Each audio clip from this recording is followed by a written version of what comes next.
So you guys are the LA vloggers, right? We are. Yes. We are. Hey. Hello. Ellie Mamacita. So you've done a lot of shorts prior to this. What is it about this particular project that you were like, this is going to be my first feature? It was the fact that this movie has never been made before, and in this climate in Hollywood, that's pretty rare. That like when people say, "Oh, no one's made this before, let's do it." That no one does that anymore. But the fact that like there has not been an animated movie about the birth of Christ that's like at this studio level, animated film. Yeah, put it this way: when I was a kid growing up, we had a box of Christmas movies, and It's a Wonderful Life, Muppet Christmas Carol, lots of movies about Santa Claus, and none of the movies that we kids were interested in watching were actually about the birth of Jesus. So what was exciting to me about doing the Nativity from the point of view of the animals was that it seemed like an opportunity to make the movie that I never had growing up. A movie that the kids would want to watch, that would be excited when Christmas time rolls around, so they could watch that movie again. My hope is that we made a movie that will be a classic for families, that families will embrace and want to watch year after year. So that's a rare opportunity. I was very excited about doing that.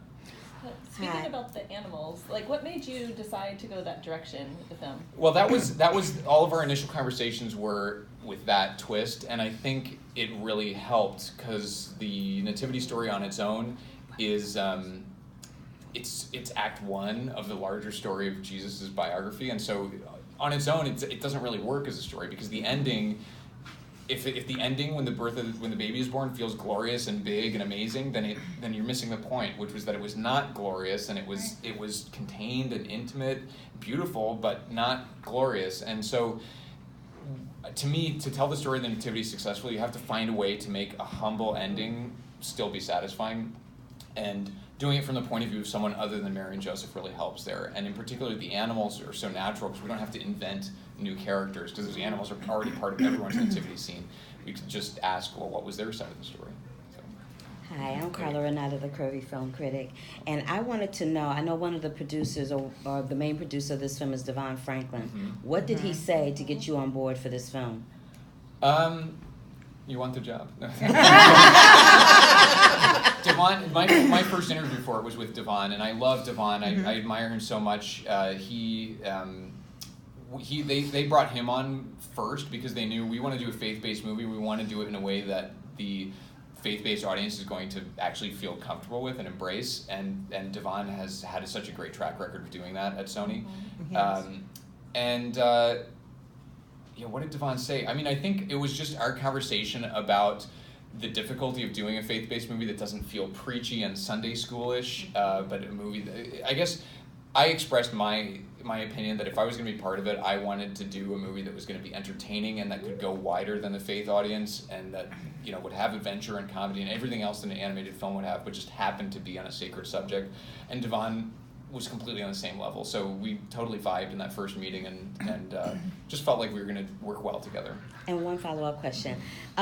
What is the difference for you to direct someone, in a regular acting setting as opposed to directing them via voiceover? The voiceover situation, I don't know if you talked to any of the actors about this, but it's a very weird kind of thing where you're just in a room, a padded room, literally a padded room, and you have to imagine that you're a donkey or a horse or something, and you're just in front of a microphone. No other actors for you to interact with because we do them one at a time. And you have to read these lines. And so it takes a lot of imagination, and so my job as the director is to kind of help paint a mental picture of what's going on when they're reading these lines, which in a live action movie I wouldn't have to do because you're in a costume, you're in a set, so. Kathy with Bel Air Mommy, I have two questions for you. One is, have you seen the movie in its entirety? And then what would you like parents or children to walk away learning from this? Yes, and honestly, not as many times as I thought I would have by now, because a lot of times, by the time the movie comes out, you're like, oh my gosh, I've seen it so many times, I don't want to see it again. I've only seen it, I think, 3 times, all the way through with the finished animation, finished music. And one of those times was doing the commentary, and it was just funny that, like, doing the DVD commentary, there were times I just had to stop and laugh because the jokes are so funny to me. And so it's nice that it's still that fresh.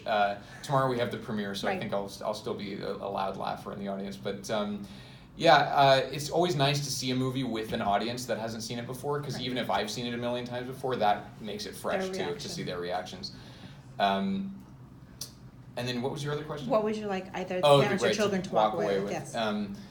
I think, the story of Christmas is about the fact that the fact that great things sometimes have humble appearances, right? I mean, I think that's the lesson of God coming to earth as a little baby instead of as like a king of kings descending from the clouds.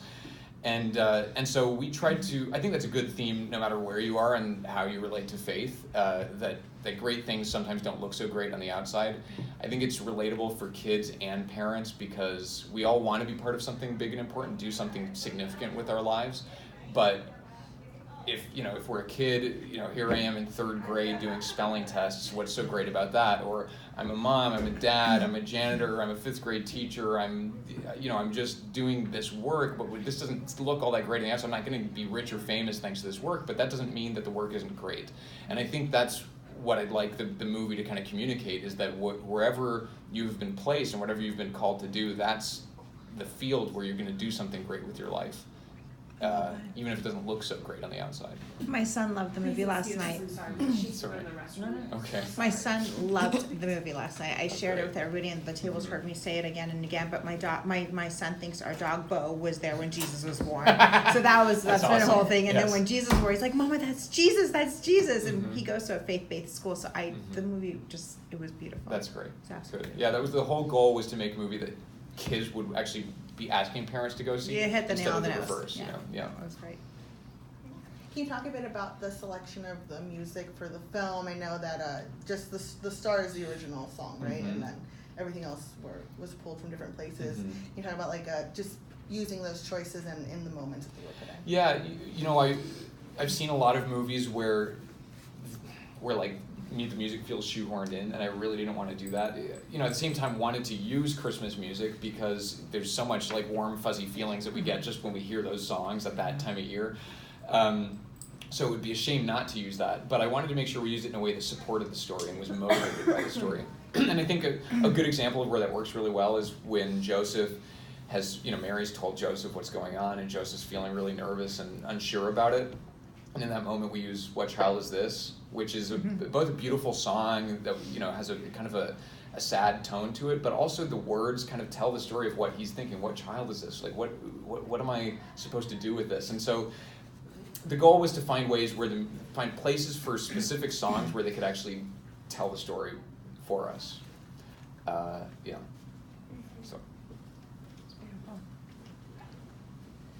So what advice do you have for kids that want to become a director of a film too? I think, especially kids who want to be involved in animation, the most important thing they can do is practice their drawing. Thanks.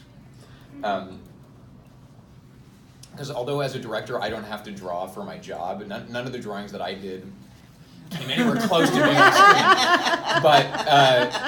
But drawing is a way to communicate visually, and everyone in animation has to communicate visual ideas, no matter what position you're in. So drawing is really the key thing, and so kids who are doodling are actually preparing for a career if they want to get into animation. So yeah, it's important. I'm having an argument with my friend. A debate. The movie. No, it's in regards to faith and all that. I would like my kids to see the movie as a history, probably lesson, but not as a faith lesson, because I am not a believer. I don't want the kids to be believers. So what do you think there's what should a parent like me do with this movie? Attend to the movie or just? My mother-in-law is not religious, and she came to see the movie in New York. She came away really having enjoyed it, and my wife was like, "Why, Mom? You don't, you're not religious. Why did you like it?" And she said, "Well, it's just a good story." And that's the other nice thing about telling it from the point of view of the animals, is that it's not.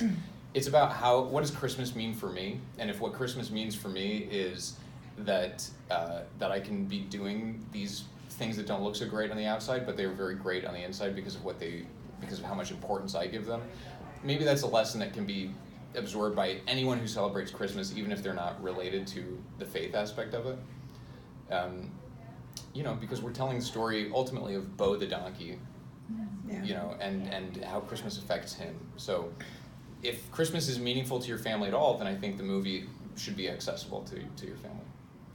I apologize for this question. I don't know it. That's why I'm asking. Is there a homeschool curriculum attached with this? I also don't know. Paige, do you know? There's a Scholastic website that's live now. Okay. With like activities and. Related with the movie, so homeschooling parents can. Yeah, can they have in. different activities. Thank you. Thank Yeah, you so yeah, much. No problem. There was, and I apologize if somebody asked this while we went to the bathroom, but there was a title card that came up in the movie about the producer's intent and the intent of the filmmakers. Can you talk a little bit about why you included that and what the discussion was for the intent of the film? Well, we went back and forth. There were a lot of opinions about whether we even wanted to say anything about it.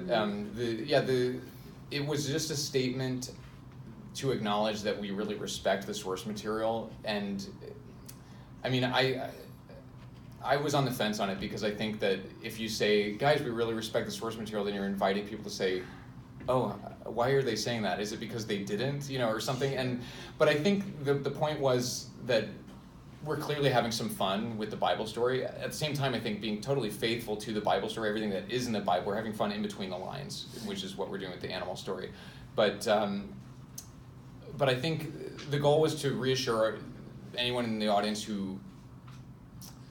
any Christians in the audience that we were doing it with a lot of respect and love for the source material, not just treating it like any other story that we were adapting. Right. Are you worried as a filmmaker that the Christian audience may, or people may start skewering it like, oh, this didn't happen in the Bible. They're poking fun at it, or too many liberties, or whatever. Well, we wanted the movie to have comedy, but we always wanted it to be reverent in the sense that we never wanted to be making fun of the Bible story. I think there's room to have fun, without being negative, and especially because we're not turning Mary and Joseph into comedy characters or action heroes. That's the whole thing with these animal characters. To me, that's totally fair as a sandbox. The Bible doesn't say anything about what the camels were thinking, so we should have the creative freedom. You're safe. Yeah. You're safe, so yeah. So what I hope is that is that people take it in the spirit that it's offered, which is that there are a lot of personalities involved in this story, and and I think there's room to be fun without being irreverent. You gonna say something? Go ahead. With the cast that you have, what was it like being in the room with them and kind of coming up with these lines? Like, some of them sounded improv. Was anything improv at all? Yeah, we did. We did a lot of ad-libbing, depending on the actor. Some actors are more comfortable with it than others, but Tracy Morgan was a big ad-libber. Oh, yeah. Of course. The funny thing about Tracy is that you don't even have to write jokes for him. Like, if you just write words, they're funny when he says them, because his voice is that great. From his first line, everybody was cracking up. Right. So the whole thing about crazier than a box of rocks was all him, because he said crazy. She's crazier than a box of rocks, and I looked at the guy I was directing the session with, and we were like, "That's not the phrase." No, it's not. About, right? And we're like, we're using that. Like, where did that come from? And so anyway. It was funny though. Yes. Yeah, I know. That's the thing, is like, and you can't write that sort of thing, because that kind of idea is just so off the wall. It can only have come from his imagination. Keegan-Michael Key was also a big improviser, and Yes. What about Oprah? Did she improv a lot? not as much. That's a great question. Yeah, Oprah. I think her part didn't lend itself so much to it, because we needed her to kind of play the straight The man, voice of reason. Yeah, so because she's got these two wacky sort of other camels surrounding her, and she's the one who's sort of supposed to be rolling her eyes and stuff. But she did. Come to think of it, no, she did. Like, in moments where she's saying, guys, come on, stop messing around, she kind of played around with that kind of thing. I think of that part as the older sister, these two younger brothers. That's a good way to look at it. And I think it was a part she was comfortable with, especially because she knows Tracy and Tyler, and they've been over to her house for dinner, and I think they really look to her in a lot of the same way that those characters relate, where they look up to her, and she's this woman that has achieved so much and very much respected. I don't know, so I think that all kind of played into the chemistry of that trio.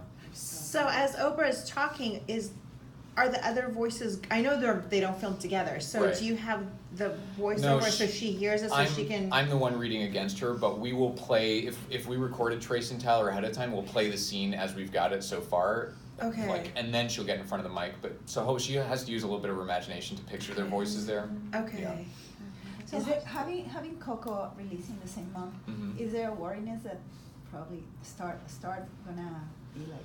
Well, it's a funny thing, because most movies you try to open really big, and then the assumption is that you'll kind of make less and less money in all the coming weeks. And with a Christmas movie, you have to open before Christmas, but every week that passes, it actually becomes more relevant, and people actually want to see a Christmas movie more. And also, kids are getting off school because of winter break. So I don't know what's going to happen with the movie financially, but I do know that it's a different model from normal, where our first week is not our make or break week. It's really in the weeks that follow where we'll be testing whether we've reached our audience. The closer you get to Christmas, more people will get into the spirit. I think so. And Yeah. vacation time. Right. Is there any particular reason why you guys settled on the title The Star as opposed to something else? We talked about other things because I was worried that if you Google The Star, you might end up with Star Wars or something like that. And so we played with a lot of different alternate titles, but The Star was the only one that felt like as big as the movie that we wanted to make. Because it's all about how this star appears in the sky, all the animals of the realm notice it and react to it, and how does that change what they're doing. The star is what we call the inciting incident, and it's what activates everyone's story. So, yeah, I mean, ultimately, it just felt like, no, this is like the right title for this movie. God, they didn't sleep for 9 months, as they Right. put in the movie last night. Thank you. We have time for like 1 or 2 more questions. I'm good. So What was like the biggest challenge in making the movie? the biggest challenge was the schedule, because most animated films are 3 to 5 year schedules, and we made this in 2 years. So really, like half the that's time. short. So very, Wow. very short, yeah. And what that meant was we were always working as fast as possible, always, sort of just trying to find a solution that would work and then fix it later, kind of thing. But what that also meant was that we didn't spend, I think a lot of times on those 3 to 5 year schedules, animated films spend a lot of time changing but not getting better. Like you can put up a screening of the movie and get some notes and improve on it, but at a certain point you're just changing things and you're going sideways, you're not going forward. So we never got to that point, which can be a really frustrating point for the filmmakers to be like, okay, yeah, we'll try it a different way again. On this movie, it was just like, we got to the version we were happy with, and it was like, great, let's do that. Let's make it, so. Is there a possibility of a sequel? I have a hard time imagining animals at the crucifixion. Right.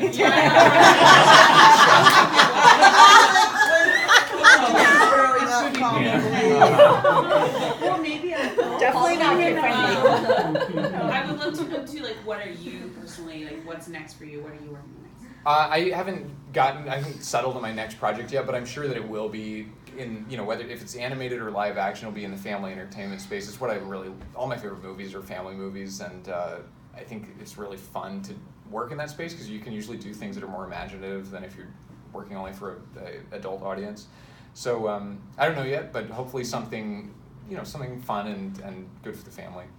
I know you said your mom and your mother-in-law side. Do you have children? And have they seen it? Not yet. I They'll don't see have it kids tomorrow. yet. Okay. No, but yeah, Got it. I don't have kids yet, Got it. and they're not coming tomorrow either. No. That'd be a miracle in itself, right? There you go. He's like, don't be giving me kids that I don't have yet. It was funny because my short film was about marriage, and I made it before I was married, and I got married right after, and then here this movie is about having a kid. There might be an announcement Soon. tomorrow. Hopefully There you I'll have go. kids soon. Perfect. Yeah, exactly. So, someone told me don't make a horror film next. Or a divorce film. There you go, Right. right? There you go. Oh, that would be no bueno. Oh my God. We can give you a list of like 200 animated movies that you can see Yeah. whenever. Yeah. Exactly, yeah. Something Maybe about come winning back. the lottery. Exactly. You win. Amazing.